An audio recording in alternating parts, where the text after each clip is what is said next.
Hello guys, तो आज हम अपने first lesson crochet basic lessons के लिए फर्स्ट लेसन्स के लिए यहाँ पे प्रेजेंट हैं, जिसमें हमको दो चीज़ों की ज़रूरत होगी। एक तो ये हुक और this is the yarn and this is acrylic yarn. बहुत इजीली अवेलेबल होता है मार्केट में, आप जहाँ भी सर्च करें। हम वूल से भी काम कर सकते हैं, जो आपके पास अवेलेबल हो उससे आप यार्न से काम कर सकते हैं। तो फर्स्ट तरीका होता है कि हम हुक को कैसे पकड़ें। ये बहुत ही टिपिकल चीज़ होती है, क्योंकि शुरू में जब बिगनर्स होते हैं उनको आदत नहीं होती हुक पकड़ने की, और या शुरू में हमको जब हम क्रोशे करते हैं तो बहुत ज़्यादा फिंगर्स में पेन और नकल्स में पेन की दिक्कत होती है। बट तो इसलिए हमको जो तरीका सबसे कंफर्टेबल लगे हमें वो अपनाना चाहिए। तो क्रोशे हुक को दो तरीके से पकड़ा जाता है क्रोशे में। एक होता है नाइफ ग्रिप, जिसमें कि आप क्रोशे हुक को इस तरीके से पकड़ते हैं जैसे हम नाइफ पकड़ते हैं कोई भी वेजिटेबल्स कटिंग के टाइम पे नाइफ को पकड़ते हैं, उस स्टाइल में हम क्रोशे हुक को पकड़ सकते हैं। ओके, तो ये पेन और पेंसिल के स्टाइल में इस तरीके से जैसा भी आपको कंफर्टेबल लगे आप इस तरीके से उसको पकड़ सकते हैं। फिर सेकंड चीज़ आती है कि हमारे यार्न में स्लिप नॉट। तो स्लिप नॉट जो होती है वो बहुत ही इंपॉर्टेंट नॉट है, क्योंकि यहीं से हमारी सारी क्रोशिंग स्टार्ट होती है। और सबसे इम्पॉर्टेंट होता है इस यार्न को अपने हाथ में ग्रिप करना। तो आपकी जितनी टाइट ग्रिप होगी उसमें भी आपको दिक्कत होगी।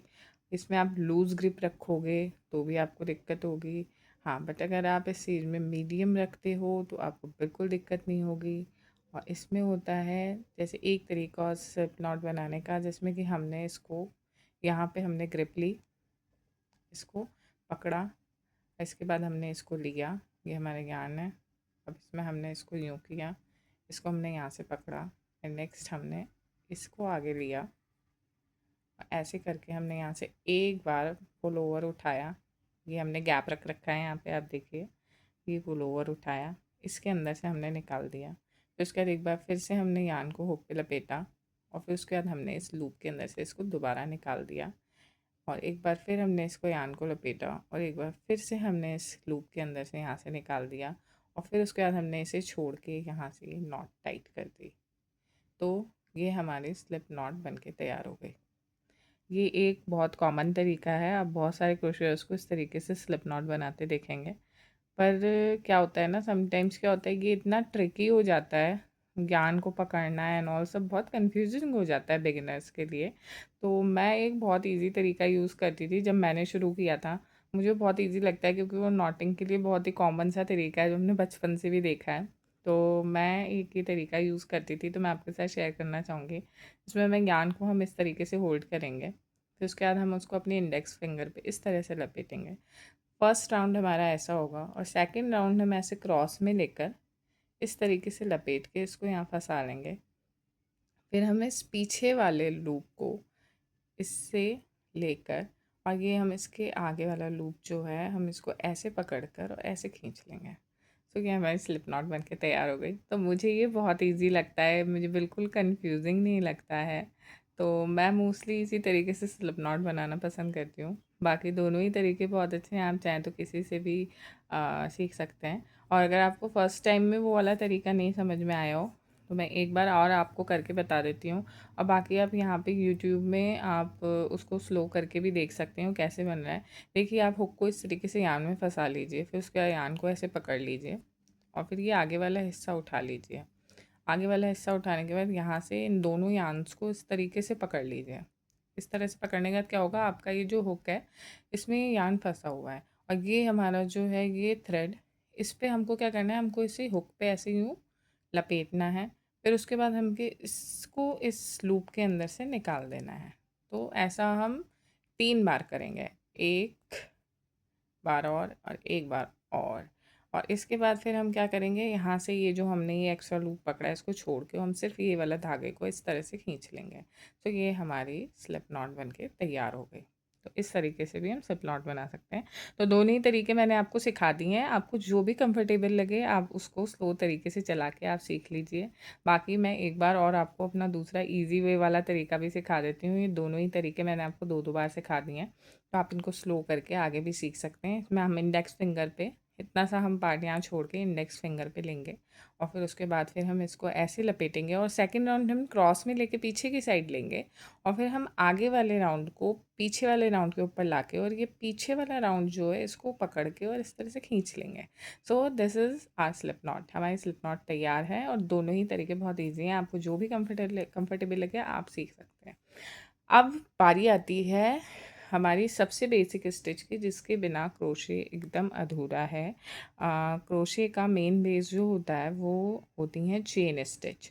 तो चेन स्टिच जो होती है वो स्टार्टिंग होती है मोस्ट ऑफ द क्रोशे की। तो ये आप बहुत ध्यान से देखिएगा, क्योंकि क्या होता है ना, जब हम स्टार्ट करते हैं beginner as a beginner crochet को, तो सबसे ज़्यादा टफ टास्क होता है, जैसे स्टार्टिंग में मैंने आपको बताया, दैट यार्न होल्डिंग। क्योंकि ये यार्न होल्ड करने में क्या होता है ना कि समटाइम्स ये यार्न हमसे जब नए होते हैं तो हमसे या तो ये लूज छूट जाता है, और अगर हम इसको टाइट करने की कोशिश करते हैं तो ये बहुत ज़्यादा ओवर टाइट हो जाता है। तो इससे प्रॉब्लम क्या होती है, लूज़ होने से हमारी चेन स्टिच ख़राब हो जाती है। हमें काम जैसे ये लूज़ है तो क्या होगा कि हम जब भी काम करेंगे तो ये स्लिप नॉट है। अब स्लिप नॉट का नाम ही क्यों होता है, स्लिप नॉट का नाम ही इसीलिए क्योंकि इसमें से यार्न स्लिप होता है। हम इसको छोटा बड़ा कर सकते हैं। तो यहाँ पर क्या होता है कि जब हम यहाँ से यान को लूज़ छोड़ते हैं तो जो यान होता है ना वो यहाँ से लूज़ होता है। जैसे ही ये वाला लूप लूज़ होगा, आप इसको डालेंगे तो फिर आपकी चेन जो है वो लूज़ होने लग जाएगी। आपका ये कमांड नहीं रहेगा इसके ऊपर। जब आपको लूज़ चेन बनानी है तो आप हमेशा ध्यान रखें कि आप इसको लूज़ रखें। इससे क्या होगा, जैसे ही आप इसको लूज़ रखेंगे तो यहाँ से आपका ये वाला लूप लूज़ हो जाएगा। इसके लूप के लूज़ होने से क्या होगा, आपका यहाँ से निकलेगा और ये आपकी चेन जो है ये बहुत ही लूज़ बन रही है। बट इफ़ यू वांट कि मुझे थोड़ी-सी स्टिप चेन चाहिए, क्योंकि क्या होता है समटाइम्स जब ये चेन्स ज़्यादा लूज़ हो जाती हैं, तो हम जब आगे डबल क्रोशे या सिंगल क्रोशे कोई भी स्टिच करते हैं, तो जब हम इस लूप के अंदर हुक को डालते हैं तो प्रॉब्लम होती है कि वो चेन या तो खिंच जाती है या फिर उसमें उतना प्रॉपर मतलब वो नहीं हो पाता, मतलब उठ के नहीं आती वो जो स्टिच हम दे रहे होते हैं। तो हमको इस चीज़ का बहुत ध्यान रखना है कि यहाँ पे ये जो हमारी ग्रिप है ये बहुत ही ज़्यादा सटल रहे। तो अब हम फिर से शुरू से करेंगे, मैं आपको शुरू से बताऊंगी कि how to make a chain stitch. Okay, ये तो हमने अभी जो प्रॉब्लम्स आती हैं वो डिस्कस की थी, but this is the part जहाँ आपको बताऊंगी। अब जैसे मैंने क्या किया इसको टिक करने के लिए, मैंने ये ज्ञान लिया हाथ में और मैंने इसको ऐसे रखा। मैंने यहाँ पे इसको अपनी छोटी फिंगर से ऐसे दबा लिया और इंडेक्स फिंगर के ऊपर इस तरह से रखा, यूँ। अब मैं क्या करूँगी, मैं इसकी ये टाइटनेस ऐसे इंक्रीजेज रखूँगी और ये मेरी जो नीचे ये मैंने एक्स्ट्रा यान छोड़ा था मेरी स्लिप नॉट के नीचे, इसको मैं अपने थंब और मिडिल फिंगर से ऐसे पकड़ लूँगी, जिससे कि मुझको ये प्रॉपर टाइटनेस रहेगी। मेरा ये बहुत ज़्यादा टाइट भी नहीं है लूप पे हुक, मेरा बहुत ज़्यादा लूज़ भी नहीं है। तो ये मेरे लिए एक प्रॉपर टाइटनेस है। तो मैं इस चीज़ का ध्यान रखूँगी। शुरू में आप लोगों को थोड़ा-सा हाथ दर्द करेगा, बट मैं कहूँगी कि आप जितना ज़्यादा चेन स्टिच का प्रैक्टिस करेंगे, उतना स्ट्रॉन्ग आपका बेस होगा। तो कम से कम 80 टू 100 चेन स्टिचेस तो प्रैक्टिस आपको करनी ही है, और अगर आप डेली थोड़ी-सी चेन स्टिच प्रैक्टिस करेंगे तो it will be better. But मतलब जैसा आपको सही लगे, मैं आपको एज़ अ गाइड मैं आपको यही गाइड करूँगी कि आप जितनी अच्छे से इस टाइटनेस और चेन की प्रैक्टिस रखेंगे, उतना नीट एंड क्लीन आपका क्रोशे आएगा। ओके, तो अब हम शुरू करते हैं चेन स्टिच। तो चेन स्टिच में क्या है, अब हमारा ये इस लूप के अंदर स्लिप नॉट के लूप के अंदर हमारा हुक ऑलरेडी है। अब हमने जो ये ग्रिप पे ये यान पकड़ रखा है, हम क्या करेंगे, हम इसे इस हुक पे इस तरह से लपेटेंगे। अब ये यान जो हमारे पास इस तरह से लिपट जाएगा, तो हम ध्यान रखेंगे कि हम जो यान लपेट रहे हैं वो हमारे ये हुक का जो ये ऊपर का ये वो बना हुआ है, मतलब ये फंसाने के लिए जो एक फेस टाइप बना हुआ है, इसके अंदर यान आपका आना चाहिए। क्योंकि हम इस यान को फिर ऐसे पुल करके इस नीचे वाले लूप में से निकालेंगे। So this is our first chain. ये हमारी चेन बन गई। सो हम क्या कर रहे हैं, हम हुक के ऊपर ये वाला यान ओवर कर रहे हैं, तो दैट इज़ कॉल्ड द यान ओवर। एंड फिर हम इस लूप में से इस यान को, जो हमने इसके ऊपर यान ओवर किया है, इसको हम पुल कर रहे हैं, मतलब हम पुल करके निकाल रहे हैं, तो that is called pull through. तो आपने देखा होगा बहुत सारे क्रोशियर्स जब हमें सिखा रहे होते हैं तो वो हमको ये बोलते हैं, क्या बहुत ही छोटी सी टर्म में चलता है, yarn over and pull through, yarn over and pull through. तो pull through is that in the sense कि हम जो एक लूप ले रहे हैं, हमें उस लूप के अंदर से उस यार्न को जो हमने ओवर किया है हुक के, उसको पास डाउन करना है। तो इस तरह से हमारी चेन स्टिच बन के तैयार हो रही है। 2 मिनट, मेरा थोड़ा सा फोकस बिगड़ रहा है तो मैं आपके लिए फोकस सेट करती हूँ इसका, जिससे कि आपको दिक्कत नहीं है। हाँ देखिए, सो ये देखिए आपकी कितनी क्लीन चेन्स बन के तैयार हुई हैं।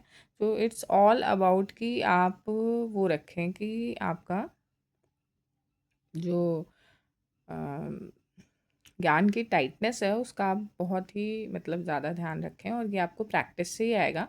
सो मैं आपको यही सजेस्ट करूँगी कि आप चेन स्टिच की अच्छी खासी प्रैक्टिस करें। तो this is the yarn over pull through, yarn over pull through, yarn over pull through. और देखिए अब क्या है, मैंने इस क्रोशे हुक को नाइफ ग्रिप में पकड़ रखा है। तो शुरू में क्या होता है कि जब आप बनाना शुरू करते हैं तो आपसे क्या होता है, ये यार्न ओवर करने के बाद पुल थ्रू करने में आपको दिक्कत आती है। तो आप क्या करते हैं कि नाइफ ग्रिप में ये आपको बेनिफिट होता है कि आप इसको थोड़ा सा ये ऐसे पकड़ के और फिर आप इसको ऐसे निकाल सकते हैं।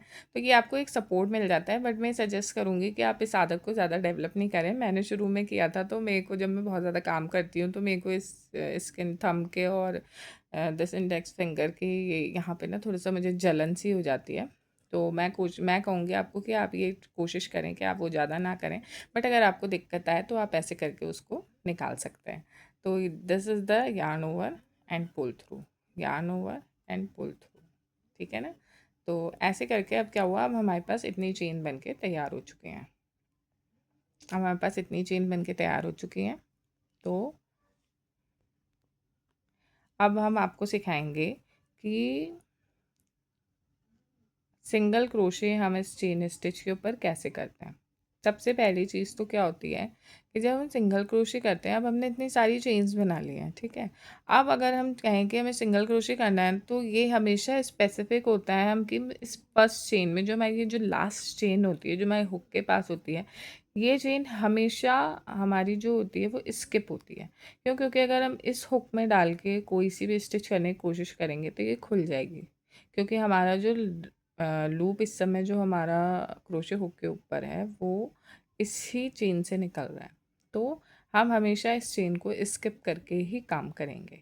तो सिंगल क्रोशे में हम क्या करते हैं, हम हमारे हुक को लेते हैं। अब यह हुक है और ये हमारी सेकंड चेन है, जो हमारा लास्ट वर्क है उसकी सेकंड चेन है। तो हम इसमें क्या करेंगे, हम इसमें इस तरीके से अपने क्रोशे हुक को घुसाएंगे, और फिर हम क्या करेंगे कि हमने जो यार्न ले रखा है हम इसको यार्न ओवर करेंगे, फिर हम इसको यहाँ से पुल थ्रू करेंगे।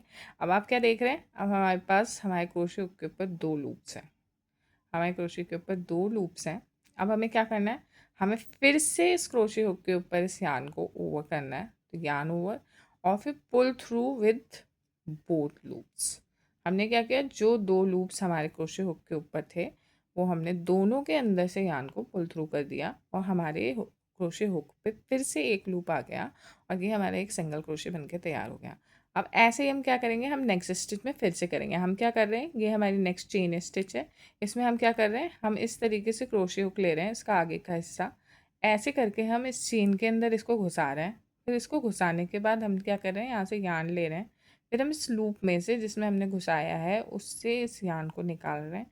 इससे क्या हो रहा है, हमारे ये 2 लूप्स आ जा रहे हैं हमारे क्रोशे हुक के ऊपर।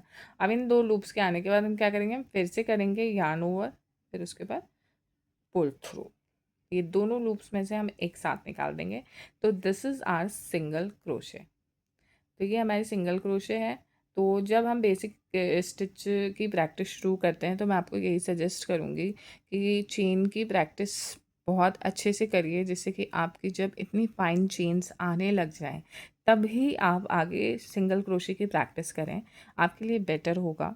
बट आप चाहें तो ट्रायल ले सकते हैं, बहुत ही बेसिक स्टिचेस हैं, कुछ बहुत ज़्यादा ट्रिकी नहीं है। थोड़ा से याद रखने की कोशिश करेंगे फ़ौरन याद हो जाएंगी, और मैं आपको बताऊँगी कि मैं आपको दिखाऊँगी कि जो डिज़ाइन्स हम देखते हैं क्रोशे में, बहुत ही टिपिकल डिज़ाइन्स हमको लगती हैं कि वाओ! ये कितना सुंदर बनाया है, वो किस तरीके से सिर्फ़ इन्हीं बेसिक स्टिच से बनी होती हैं। तो अभी हमने 3 चीज़ें। सबसे पहले तो हमने सीखा क्रोशे हुक पकड़ना। आफ्टर दैट हमने किया स्लिप नॉट, फिर हम chain stitch and single crochet. अब मैं आपको सिखाऊंगी कि हम हाफ डबल क्रोशे कैसे बनाते हैं। तो अभी तक हम सिंगल क्रोशे में क्या कर रहे थे कि हमारे पास ये जो लूप है इसमें हम क्रोशे हुक को इस तरह से डायरेक्ट घुसा रहे थे। बट जब हम हाफ डबल क्रोशे बनाते हैं तो हम इस हुक को डायरेक्ट इस लूप के अंदर नहीं घुसाते। हम पहले लेते हैं यार्न ओवर। मतलब कि हम ये वाला जो यार्न है इसको हम हुक के ऊपर पहले एक बार लपेटेंगे, फिर उसके बाद हम इस नेक्स्ट वाली ये जो चेन है इसमें से इसको वैसे ही घुसाएंगे जैसे हमने सिंगल क्रोशे में घुसाया था। ठीक, ऐसे घुसाएंगे। फिर उसके बाद हम फिर इस यार्न को लेंगे इस हुक में और फिर हम इस लूप में से इसे पुल थ्रू कर लेंगे।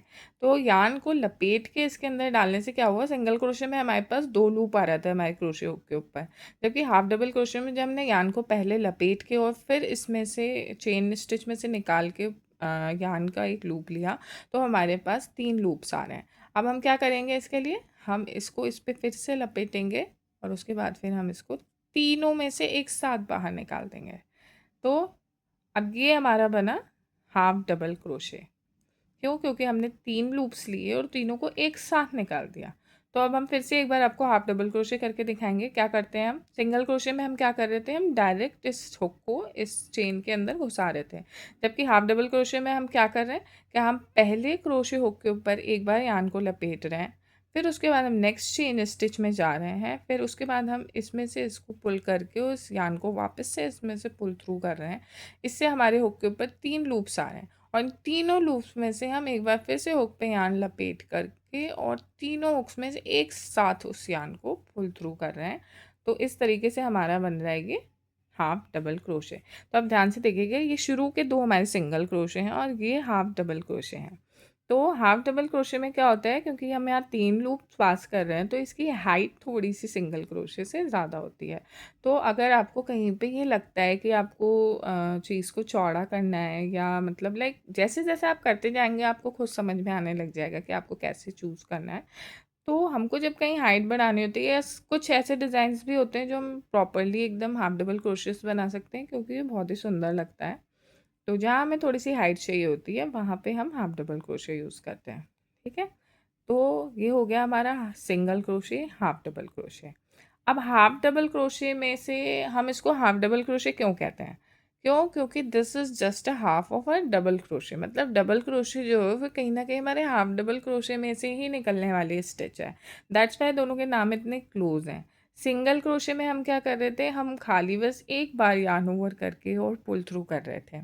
हाफ डबल क्रोशे में हमने क्या किया, हमने पहले एक बार यार्न लपेटा, फिर हमने दोबारा से लूप के अंदर डाल के उसको पुल थ्रू किया और फिर 2 बार हमने यार्न को पुल थ्रू किया।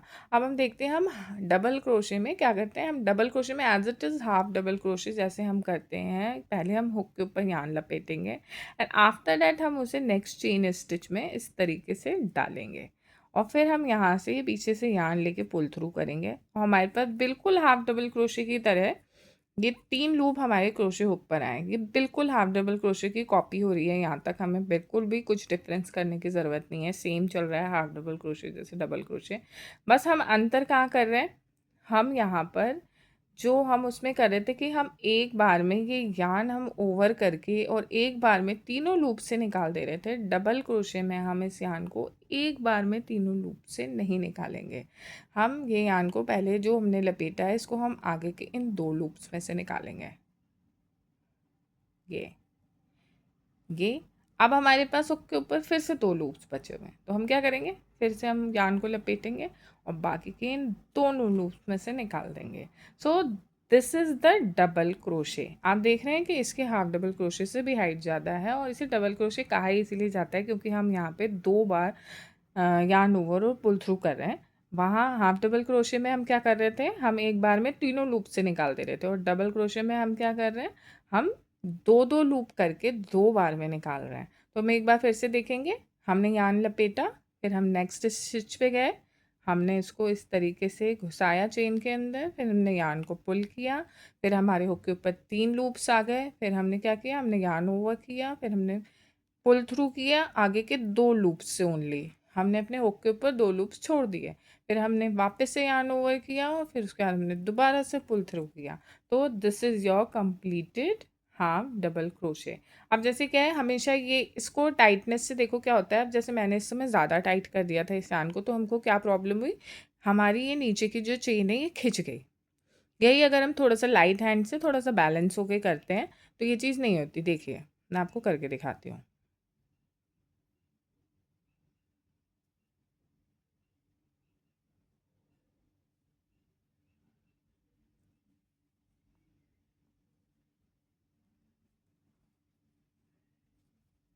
ये देखिए, इसमें हमारी नीचे वाली चेन ज़्यादा नहीं खींची। तो थोड़ी बहुत चेन खींचने से कुछ नहीं होता, बनने के बाद हमारी सब बैलेंस हो जाती है। बट ये है कि शुरू में जब हम ध्यान नहीं देते, अगर वो ज़्यादा खिंच जाती है तो यहाँ से हमारी बिगड़ जाती है। मेरी बैलेंस इसलिए हो गई क्योंकि मेरी चेन मैंने बहुत ज़्यादा लूज़ नहीं बनाई थी। सो हमारा क्या हुआ, ये हमारे आगे के 2 सिंगल क्रोशे हुए, these are the half double crochet and this is the double crochet. तो आज मैं आपको इस लेसन में सिर्फ यहीं तक सिखाऊंगी। हमने आज के लेसन में जो है हमने 5 चीज़ें सीखी हैं। सबसे पहले हमने क्रोशे को पकड़ना सीखा है, फिर सेकंड चीज़ हमने स्लिप नॉट सीखी है, स्लिप नॉट के बाद हमने चेन सीखी है, और चेन के बाद हमने सिंगल क्रोशे किया है, हाफ डबल क्रोशे किया है और डबल क्रोशे किया है। तो इन 3 स्टिचेस को सीखने के बाद आप लोग सबसे पहले आप लोग जो है स्लिप नॉट की प्रैक्टिस कीजिए। फिर जब आपकी स्लिप नॉट अच्छे से बनने लगे तो आप चेन पे स्विच कीजिए, और मैं कहूँगी कि चेन पे आप बहुत ज़्यादा प्रैक्टिस कीजिए, क्योंकि चेन बनाते बनाते ही आपको यार्न को होल्ड करने की एक अच्छी प्रैक्टिस हो जाती है। और चेन जो है, जैसा मैंने आपको बताया, वो क्रोशे में सबसे बेसिक और सबसे इम्पॉर्टेंट स्टिच है। हालांकि एडवांस क्रोशे में हमने बहुत सारे क्रोशर्स के उसमें ये है कि उन्होंने चेन के बेस को ख़त्म कर दिया है, बट स्टिल उसमें भी चेन का रोल होता है। तो ये एडवांस जो चीज़ें होंगी उसके लिए आप हमारा कोर्स ज्वाइन कीजिएगा, तो हम आपको ज़रूर से सिखाएंगे उसमें। बट ये जो है अभी ये बेसिक जो है, ये आपको प्रैक्टिस कीजिए, आप करके देखिए और आपको पता चलेगा इससे कि आपको कितना समझ में आता है। और बाकी के जो कुछ 2-3 बेसिक स्टिच हैं वो मैं आपको नेक्स्ट लेसन में सिखाऊंगी। अभी तो इस समय के लिए यही, और अगर आपको ये पसंद आए तो please subscribe our channel and please follow us on my insta account and Facebook page too. और आपको हमारे प्रोडक्ट्स पसंद आए तो प्लीज़ लाइक कीजिए, परचेज़ कीजिए और हमें बताइए कि आपको हमारा काम कैसा लग रहा है। सो आज का लेसन मैं यहीं ख़त्म करती हूँ। तो मिलते हैं फिर आपसे। बाय।